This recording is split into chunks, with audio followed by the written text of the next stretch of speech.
초코파이만 해도 다 비슷비슷하게 만드는 것 같은데? 우리 각 제과사들이 같은 해외 업체에서 설비를 도입하다 보니까 설비들이 다 비슷비슷했습니다. 근데 프링글스는 착착착착착 이불 개듯이 잘 들어가 있는데 아니 왜 포카칩은 이렇게 질소가 많아? 질소를 둔다는 거는 저희가 부풀리거나 하는 건 아니고 진짜 로 하기 때문에 단가 자체가 다른 과자와 비교했을 때 높습니다. 그 포카칩 앞면에는 90% 써놨잖아요. 생감자 90%. 근데 뒷면에 보면 표시 성분에는 감자 60%로 돼 있잖아요. 진짜요? 이유가 있나요? 네, 안녕하세요. 각 업계에 진짜 쓸모있는 이야기를 담은 대외비의 신하영입니다. 세 분 자기소개 부탁드립니다. 경제경영 40만 부 작가이자 유튜브 장문정 TV를 운영하고 있는 마케팅 컨설턴트 장문정입니다. 오리온에서 수생 연구를 하고 있는 이대성이라고 합니다. 네, 안녕하세요. 오리온 연구소에서 파이 개발 담당을 하고 있는 김승기라고 합니다. 자, 오늘은 우리가 어렸을 때부터 지금까지 우리의 입맛을 책임져준 과자에 대한 업계 비밀을 아주 낱낱이 파헤쳐 보도록 하겠습니다. 근데 이게 늘 듣는 그 스테레오타입 질문이 있으실 거잖아요. 과자를 먹으니 몸이 안 좋겠다. 회사에서 과자 얼마나 먹냐. 건강 괜찮냐. 뭐. 과자는 솔직히 상당히 많이 먹긴 합니다. 기본적으로 이제 출근하면 저희가 이제 과자를 관능 평가를 하고 특히 저희가 뭐 매주에 한 번은 전 제품을 평가를 할 때가 있어요. 일주일에 한 번이요? 네, 그때가 되면 상당히 많은 양의 제품을 먹긴 합니다. 예전에는 단순 간식이었지만 뭐 지금은 뭐 식사 대용 제품들도 많고 뭐 저당 제품 그리고 뭐 단백질 강화 제품 등이 많아서 오히려 건강은 크게 걱정은 안 해도 되지 않을까. 그리고 지난주에도 했는데 건강검진도 자주 받고 있습니다. 저희. 이상은 크게 아직까지는 두 분 다. 괜찮습니다. 네. 괜찮습니다. 이게 참 재밌는 게 과자 개발을 하시는 연구원이신 거잖아요. 실제로 일하실 때 랩코트 곡을 쓰시고 뭐 이렇게 연구를 하시나요? 실험하는 실험복은 따로 있고요. 실제로 도구들 중에는 뭐 외과 수술용 가위라든지 외과 메스. 수술용 가위요? 메스요? 그 수술할 때 쓰는 거 아니에요? 맞습니다. 왜냐하면 저희는 제품을 분석하고 해석할 때는 과자도 거의 수술에 가까울 정도로 분해하고 분석하거든요. 경쟁사에서 신제품이 나오면 이제 초콜릿 분해하고 크림 분해하고 케이크 분해해서 각각 어떤 맛들이 들어있을까 어떤 원료들이 들어있을까 분석을 할 때는 상당히 예민한 작업이고 그래서 실험실 서랍에 분석 장비들을 항상 가지고 있습니다. 과자도 과학이네요. 지난번 면에 이어서. 맞아요. 그러니까 굉장히 정교하고 세심한 작업인 것 같아요. 저는 그 오리온 연구원들 만나면 꼭 여쭤보고 싶은 게 있었어요. 과자 네이밍을 보면 너무 비슷하거든요. 깡이다 하면 새우깡, 감자깡, 고구마깡, 양파깡. 칩이다 하면 포카칩, 수미칩, 허니버터칩. 근데 네이밍뿐만 아니라 사실 제품들도 다 비슷비슷하지 않나요? 왜냐면 초코파이만 해도 초코파이가 있고 비슷한 제품들이 많잖아요. 그러니까 실제로 초코빵, 뭐 크림이라든지 마시멜로 있고 빵으로 덮는 그런 제품들이 여러 개 있고 그러니까 좀 다 비슷비슷하게 만드는 것 같은데 뭐 이유가 따로 있을까요? 이제 과거에는 저희가 이제 기술력이 이제 없거나 이랬을 때는 설비들을 이제 해외에서 이렇게 많이 도입을 했고 우리 각 제과사들이 이제 같은 해외 업체에서 설비를 도입하다 보니까 설비들이 다 비슷비슷해서 제품이 나오는 것들이 비슷비슷했고 그런 과정을 거쳤습니다. 근데 최근 이제 몇 년 사이에 국내 제과 업체들도 기술력이 많이 올라오고 독자적인 설비도 도입을 하고 지금 저희 호복칩이나 알맹이 젤리도 있고 이제 붕어빵도 있고 각자의 회사에 차별화되고 재밌고 이런 쪽으로 점점 방향을 들어서 개발하고 있는 상황에 있습니다. 포카칩은 포커가 아니고 그냥 포테이토에서 따왔나요? 포테이토에 이제 첫차를 땄고 거기다가 이제 의성어인 바삭바삭 느낌을 살리려고 칼을 넣어서 그게 포카칩이라 보시면 됩니다. 그래서 그 순수하게 불면 바삭바삭한 감자칩이라는 의미를 가지고 있습니다. 포카칩이 좀 맛있어요. 그 특유의 짭짤한 간이 있어요. 그 되게 얇게 시즈닝 같은 거를 입히신 건가요? 약간 그 비밀에 대해서도 말씀해 주실 수 있을까요? 포카칩 보시면 그 겉에 묻어 있는 거는 저희가 뭐 복잡한 그런 게 아니라 진짜 가장 맛있게 먹게 하기 위해서 감자, 기름, 소금 이렇게 이제 들어갑니다. 따로 밀가루를 입혀서 튀긴 거나 그런 건 아닌가요? 네. 그거 얘기하면 완전 욱하실 텐데. 밀가루가 1도 안 들어가잖아요. 아마 프링글스 얘기하면 막 발끈하실 텐데 프링글스하고는 결이 다르잖아요. 프링글스는 밀가루 쓰고 포카칩은 밀가루 전혀 안 들어가고. 네, 저희는 생 감자를 슬라이싱해서 감자 100%를 튀기는 그러니까 원형을 그냥 썰어서 그대로 감자칩을 내는 거고. 네. 근데 진짜 궁금한 거는 저 포카칩에 감자 얼마나 들어갑니까?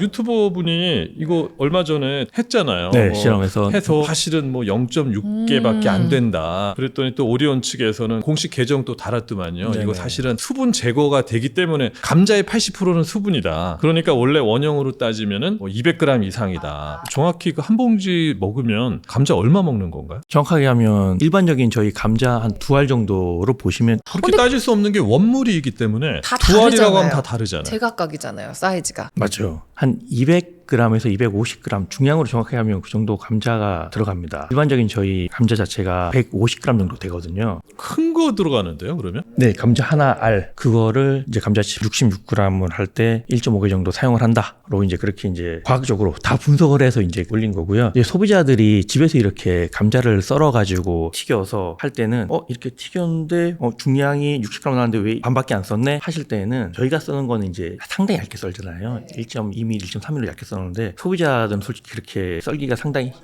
어렵고 두꺼운 감자를 또 이렇게 기름에서 하면 기름량도 많고 절반 이상이 기름일 수도 있고 그건 이 공정에 따라서 다른 부분이 상당히 많아서 소비자들이 직접 하는 거랑 실제 저희가 감자칩을 대량으로 하는 거랑은 많은 차이가 있긴 합니다. 그 포카칩 앞면에는 90% 써놨잖아요. 생감자 90%. 근데 뒷면에 보면 표시 성분에는 감자 60%로 돼 있잖아요. 진짜요? 생물 환산 기준으로 해서 이제 표시를 한 게 이제 전면에 표시가 된 거고 잘 아시겠지만 감자를 톤 단위로 넣으면 100을 넣으면 20밖에 안 나오기 때문에 총 비율로 하면 순수 감자 함량으로 하면 90% 이상이 나오는 게 많습니다. 근데 이제 순수 제품으로만 해서 분석을 하게 되면 거기 들어간 감자 그리고 기름 뭐 조미된 것까지 해서 이제 비율별로 나누면 제 이제 표시가 맞고요.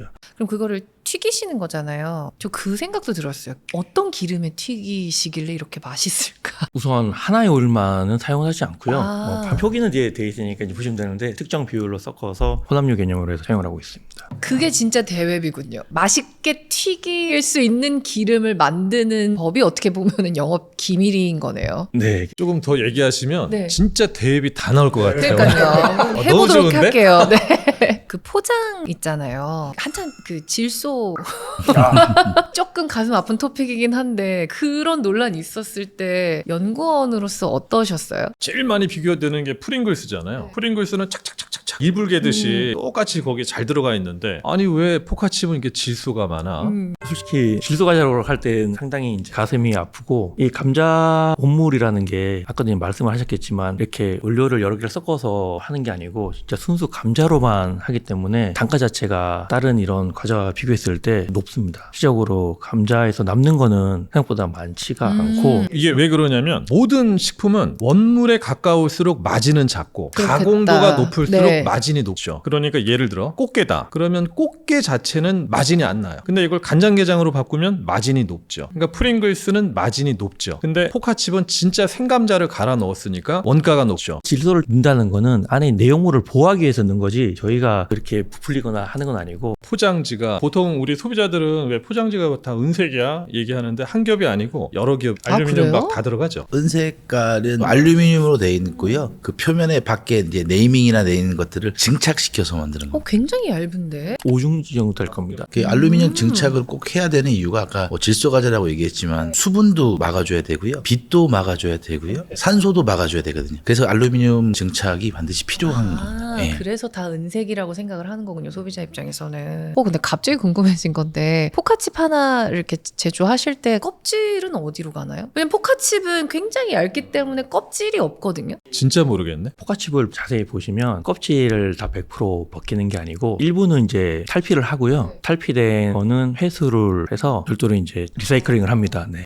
그럼 굉장히 그 감자의 퀄리티에 예민하시겠어요. 그 귀한 감자칩이 먹다 남으면 눅눅해지잖아요.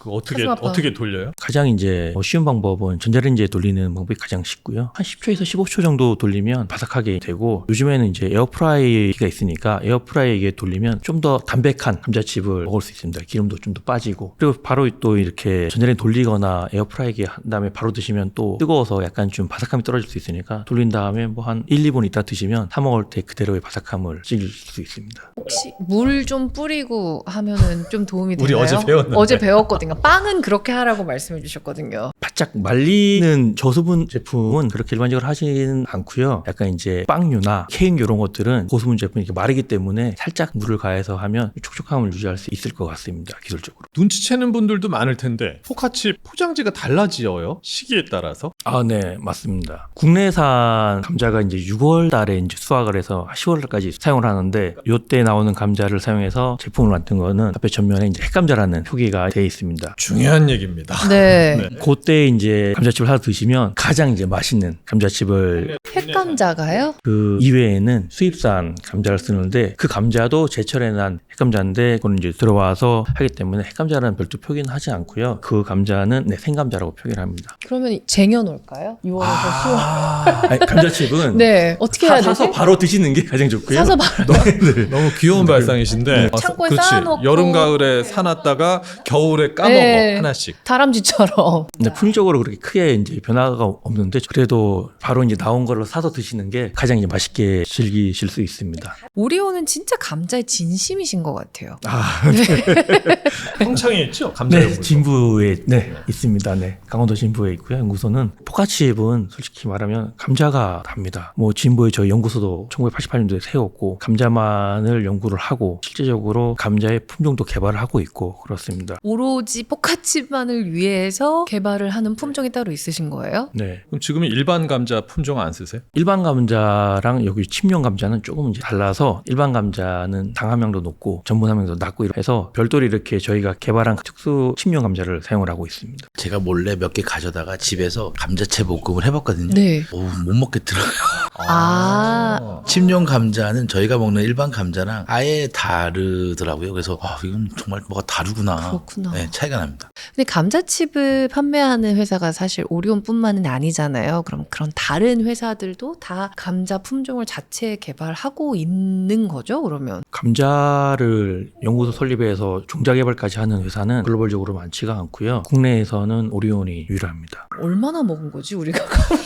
88년도니까 와. 뭐 누적으로 하면 끝도 없겠네요. 한 달나라 몇 번 왔다 갔다 할 것 같은데. 아 그런데 오리온 그러면은 매출 잘 나오는 것만 너무 키워주고 감자 이렇게 품종까지 개량을 할 정도로 감자칩 개발에는 진심이시면서 약간 매니아적으로 인기가 많았던 과자들 있잖아요. 뭐 이구동성이나 미니폴 그런 것들은 왜 단종시키신 거예요? 이구동성은 막 글도 올라오고 그랬단 말이에요. 단종된 지도 오래된 제품도 있고 그런 것들은 저희 이제 라인 특성이나 라인을 새로 이렇게 뭐 바꾸거나 이래서 이제 못하는 부분도 있고요. 저희가 뭐 과거에 이렇게 레시피 배합표만 있다고 해서 그 제품을 똑같이 구현할 수도 없는 부분도 있습니다. 그때 원료를 지금 수급을 할 수도 없는 상황도 있고 이런 것들 때문에 못하는 부분도 있는데 솔직히 소비자들이 요구하는 거는 내부적으로도 계속 검토를 하고 있고 혹시 그러면은 지금 뭐 게시판이나 이렇게 문의 들어오는 것 중에서 가장 제출시 요구가 많은 과자는 뭘까요? 많은 과자보다는 제일 기억에 남았던 거는 어떤 간호사분께서 홈페이지에 글을 올려주셨거든요. 어린 친구가 아파서 이제 수술을 하게 됐는데 금식을 하고 있는데 간호사분께서 금식이 끝나면 뭐가 제일 먹고 싶냐라고 물어봤대요. 그랬더니 그 친구가 딸기 고래밥이라고 얘기를 했대요. 사실 딸기 고래밥은 저희가 몇 년 전에 한정판으로 잠깐 생산했던 거거든요. 그래서 그거를 보고 저희 내부적으로도 이거 어떡하지? 막 해줘야 될 것 같은 거예요. 근데 생산 라인은 없고 원료도 대량으로 구매가 안 되고 그래서 저희 비스켓 팀 멤버들이 다 모여가지고 랩에서 그냥 그 고래밥 하나를 그걸 다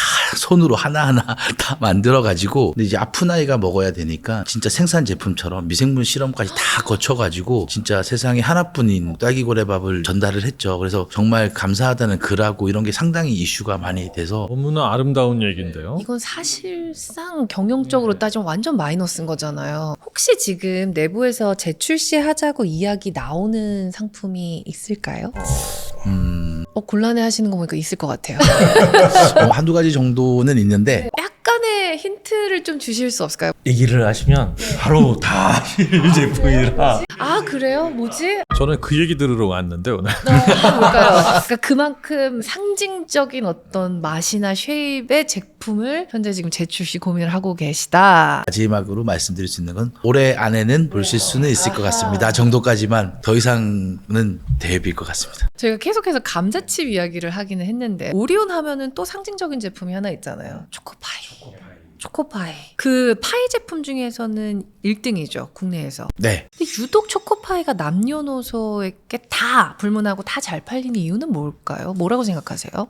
작년에 전 세계 초코파이가 한 6천억 이상의 매출을 올렸거든요. 1년간에. 누적으로 따지면 약 한 9조 원 가까이 된다고 저도. 근데 이게 사실 하나당 얼만지를 생각해보면 진짜 어마어마한 양이 팔렸다는 거잖아요. 왜 그럴까를 자꾸 생각을 해보면 정이라는 브랜드의 힘인 것 같아요. 다른 제품들은 저희가 소비자 조사를 해보면 케이크 부드러워요, 크림이 맛있어요, 초콜릿이 달콤해요 막 이런데 초코파이는 그냥 정, 국민 간식, 든든함, 군대의 추억 이런 다 소비자들께서도 다 이제 감성적인 요소들만 보는 것 같아서 그런 얘기 한 번씩은 하잖아요. 군대에서 뭐 보초 쓸 때 먹었던 초코파이가 세상에서 제일 맛있었다. 연구원의 입장에선 그런 말 들으면 그런 맛을 어떻게 구현해야 될지 막 그런 고민을 하시나요? 맞습니다. 뭐 케이크 부드러워요, 초콜릿이 달콤해요 이런 것보다는 눈물 젖은 군대 초코파이, 국민 간식. 저희는 나름 공학을 전공한 네. 사람으로서 그러다 보니까 이거를 어떻게 감성적인 측면에서 이 제품을 구현을 해야 될까? 사실 그런 것들이 많이 어렵고 초코파이 담당으로서는 좀 많은 고민과 생각을 하게 되는 것 같습니다. 근데 마케팅 관점에서는 그 현상유지 편향이라는 게 있어요. 사람은 항상 그 익숙한 거를 쫓는다는 그거. 그러니까 이미 초코파이는 소비자의 디폴트 값이 돼버린 거죠. 익숙했지, 먹어봤지, 실패 안 했지. 이게 이미 너무 확고히 굳혀져 있으니까 경쟁사가 이거를 뚫고 들어오는 거는 사실 불가능의 영역이죠. 그러니까 이제 경쟁 제품들은 어떤 식으로 하냐면 이게 비트는 거죠. 약간 케이크 형태거나 아니면 뭐 요 다른 쪽 이런 쪽으로 해서 승부를 보지 정면 승부로는 거의 어렵다고 봐야죠. 개인적으로 궁금한 거 여쭤봐도 되죠? 네. 그 초코파이가 내세우는 문구들이 있는데 패스트푸드가 아니다. 슬로우 푸드다. 5일 동안 숙성한다. 이거를 예전에 내세운 적이 있었어요. 정말인지 아닌지 너무 궁금합니다. 예전에는 오일이었다고 하고요. 진짜로요? 예, 최근에는 점점 숙성을 하는 시간을 조금 저희는 줄여가고 있는 연구를 하고 있었고요. 근데 죄송한데 초코파이에서 숙성할 게 뭐가 있죠? 비스켓하고 마시멜로하고 초코 코팅 이 세 가지거든요. 근데 실제로 비스켓은 굉장히 바삭한 비스켓입니다. 처음에 생산할 때는. 그리고 마시멜로에서는 수분을 많이 함유하고 있고요. 그래서 마시멜로에서 비스켓 쪽으로 수분이 천천히 이동을 하게 되면서 숙성을 하고 있고요. 저희가 실제로 먹을 때 부드러운 케이크가 되는 겁니다. 5일 숙성의 비밀이 진실이었군요. 네, 진실이었습니다. 근데 그런 감성적인 거를 제외하더라도 이게 진짜 맛이 있다라는 게 입증이 된 게 우리나라뿐만 아니라 해외에서도 매출이 굉장히 좋다고 들었어요. 실제로 러시아에서 초코파이로만 연매출 2천억을 번다는데 이게 사실인가요? 네, 제가 작년에 단일 브랜드로서는 2천억을 넘은 게 러시아가 처음으로 알고 있고요. 어떻게 러시아까지 초코파이가 갔을까라는 생각이 들었는데 그 선대 회장님이 하신 자서전이 있거든요. 그걸 보면 예전에 부산의 깡통시장, 국제시장이라고 하는 곳에 러시아 보따리상들이 초코파이를 다 들고 짊어지고 러시아를 갔대요. 블라디보스토크 쪽으로. 그래서 그때부터 지금 러시아가 계속해서 발전하고 있고 오히려 초코파이만 러시아에서는 지금 13개 맛이 무슨 맛이 있어요? 와, 제가 지금 다 기억이 되는데요. 오리지널 카카오, 딸기, 라즈베리, 카라멜 뭐 등등. 이해가 안 되는 게 하나 있어요. 수박 맛. 러시아에 있죠. 네. 근데 도대체 왜 러시아에서 수박 맛을 왜 내나요? 근데 생각보다 저도 러시아를 몇 번 갔는데 러시아의 수박이 상당히 달고 맛있고요. 러시아 사람들이 아침에 호텔 조식 뷔페를 가면 수박이 항상 있습니다. 근데 왜 우리나라에는 저희도 처음에는 한정판으로 먼저 했고요. 그 제품들을 계속해서 반응이 좋은 곳은 사실 좀 상실을 하는 편이고 약간 한정의 개념도 좀 섞여 있는 것 같습니다. 저는 그 베트남의 다크초코 있죠. 그거 맛 너무 궁금한데. 기존 이제 초코파이보다 훨씬 더 카카오 함량이 높아서 약간 진한 초콜릿 맛, 약간 쌉싸름한 맛을 좋아하시는 분들은 그래서 카카오는 지금 그러고 보니까 한국만 제일 없네요. 빨리 해야 될 것 같습니다. 베트남도 있고 러시아도 있고 중국도 있더라고요. 이러니까 찬밥 신세가 아닐까. 왜 이렇게 러시아가 초코파이를 좋아하게 된 거죠? 처음에는 러시아의 프리미엄 수입 과자였다고 합니다. 그때만 해도 이제 좀 비싼 축에 속했는데 그 러시아 사람들이 좋아할 만한 현지의 입맛에 맞춘 다양한 댐 초코파이를 만들다 보니까 단일 품목으로 그 정도 매출은 사실 이제는 한국에서도 좀 부러운 그런 상황입니다. 포카치 분발해야 돼요. 똑같이 화이팅 하겠습니다. 초코파이는 중국에서도 잘 나가거든요. 결혼식 답례품으로도 쓰인다고 합니다. 정말요? 베트남에서는 제사상에도 올라갑니다. 그러니까 고급 과자라는 이 포지셔닝에 성공한 거죠. 최근에 뭐 뉴스를 봤는데 베트남에서 어떤 대학생이 산속에서 37시간 동안에 초코파이와 물만 먹고 버텼다. 뭐 이런 기사들도 최근에 나오고 해서 글로벌적으로 사랑받는 제품이 된 게 아닌가 싶네요. 갑자기 궁금해진 건데 초코파이가 상온에 놓으면은 베트남이나 인도는 조금 녹을 테고 러시아는 조금 차가운 상태일 텐데 어떻게 먹어야지 가장 맛있어요? 뭐 여러 가지로 먹어봤는데요. 저도 네. 예전 스낵팀이랑 같이 튀겨도 보고 튀기셨다고요? 초콜릿을? 네, 얼려도 먹어보고요. 그 다음에 최근에 공식처럼 됐는데 전자레인지에 한 개 넣었을 때는 15초. 잠깐만요. 그러면은 약간 해동, 강, 약, 중 이렇게 있잖아요. 중 기준으로 중으로 또 750와트 네. 정도에서 한 15초 정도 한 개일 때. 한 개일 때? 근데 결국은 그냥 오리지널 초코파이를 먹는 게 개인적으로 제일 맛있게 먹는 방법이 아닐까 생각이 됩니다. 저 개인적으로 그 밀가루 입혀가지고 튀긴 거 맛이 너무 궁금해요. 무슨 맛이셨어요? 뭐 전문용어로 이제 신발을 튀겨도 튀기면 맛있다라고 하지 않습니까? 근데 초코파이를 튀기게 되면 그 안에가 살짝 열 데미지를 받으면서 하나의 부드러운 크림처럼 됩니다. 그러니까 겉은 바삭하고 안에는 초코 케이크 같은 형상이 됩니다. 겉바속촉에 아마 1번이 되지 않을까. 집에서 하는 거 추천하시나요? 집에서는 조금 위험하실 수가 있을 것 같아서 잘못되면 아, 그래도 집에서도 그냥 프라이팬에 기름을 조금 두른 다음에 이게 딥프라잉만 하고 아. 전탭을 하면 튀김옷을 구현은 가능할 거라고 보입니다. 궁금하긴 하네요, 진짜. 감자칩도 있잖아요. 감자칩은 감자 자체가 그 양념으로 이제 많이 쓸 수가 있어서 감자를 너무 좋아하시는 것 같아요. 전이 순이 없는 거에 되게 잘 어울려요. 볶음밥 한 다음에 끝에다 이제 과자를 부셔가지고 얼려서 드셔도 볶음밥의 토핑처럼. 네. 맛있을 수 있을 것 같아요. 식감도 살아있고 감자맛도 나고 가장 맛있게 드실 수가 있습니다. 뭐 아이스크림도 마찬가지고 아이스크림이요? 저희 보면 유화정 이런 데도 토핑 같은 거 많잖아요. 감자칩도 이렇게 해서 먹으면 감자의 풍미하고 짭짤한 느낌하고 아이스크림이 의외로 또 잘 어울립니다. 그 왜 감자 튀김을 아이스크림에 찍어 먹기도 네. 하거든요. 네, 딱 그 네. 맛이겠네. 네. 아. 그런데 저는 좀 궁금한 게 요즘에 식품들이 유행을 했다 하면은 모든 회사에서 비슷한 식품을 출시를 하는데 그게 유행하는 맛이 계속해서 바뀌잖아요. 최근에 피스타치오였고 뭐 말차였고. 근데 그거는 어떻게 그렇게 짧은 기간 안에 낼 수 있는 거죠? 이미 저희는 그 맛 핵심 원료들을 약간은 맛 창고 뭐 라이브러리라고 하는데 키 원료들을 다 가지고 있기 때문에 트렌드가 왔을 때 거기에 맞춰서 빠르게 대응은 충분히 할 수 있습니다. 그거는 몰랐네. 보통 과자 출시까지 이렇게 연구를 하시면은 좀 시간이 걸릴 것 같은데 보통 그 출시까지는 얼마나 걸리시나요? 그 제품을 출시하는 그 시기는 단순하게 트렌드에 쫓아가기 위해서 맛 변경 정도면 짧을 수도 있는데 그래도 시간이 좀 필요하고요. 완전히 그 제형이 바뀌거나 특정한 제품이거나 하면 전 단위로 넘어가기도 합니다. 꼬북칩 같은 것만 해도 한 개발 단계만 해서 8년 정도. 8년을 연구하셨어요? 꼬북칩을? 그러니까 과자를 만든다는 건 공장을 바꾼다는 뜻인 거죠. 그러니까 말 그대로 카페는 뭐 오늘 레시피 한번 바꾸면 되지만 과자는 뭐 예를 말차다. 그러면 이거 정말 그 반죽부터 점도, 향부터 유통 이 모든 거를 다 바꾸고 해야 되기 때문에 그냥 뭐 색깔 한번 이렇게 내보자 이런 개념이 아닌 거죠. 그래서 시간이 그렇게 걸리는 거죠. 공장 땅에서 구현하려고 하면 설비들이 쪽 작지가 않고 맞습니다. 맞습니다. 한숨을. 근데 유독 오리온 과자 중에서 그 시그니처 제품들이 좀 많은 것 같아요. 대박친 신제품 개발자가 혹시 받는 혜택이라든지 복지라든지 이런 게 있을까요? 카테고리별로 특정 매출액이 몇 달 이상 유지가 되면 신제품 포상 제도가 있습니다. 약간 보너스의 개념인 것 같습니다. 예를 들면 꼬북칩, 비초비 그런 것들이 있었고 저는 아직 못 받아봤습니다. 알겠습니다. 혹시 두 분께서 더 덧붙이시고 싶으신 말씀이 있으시다면 마지막으로 한 말씀씩 부탁드리도록 하겠습니다. 단순히 어떠한 맛을 만들겠다라기보다는 다양하고 맛있는 과자를 만들어야겠다라는 사명감이라면 사명감을 가지고 제품을 만들고 있고 그래서 오리온 제품들 많이 좀 사랑해 주시고 많은 독설도 감사하게 받아들이겠습니다. 앞으로 계속 영원히 사랑할 수 있게끔 제품 개선도 많이 하고 노력도 많이 할 테니까 저희 제품 포카칩 많이 사랑해줬으면 진짜 좋겠습니다. 감사합니다. 자, 저희는 다음에 더 재미있고 유익한 주제로 다시 돌아오도록 하겠습니다. 시청해주신 여러분 고맙습니다.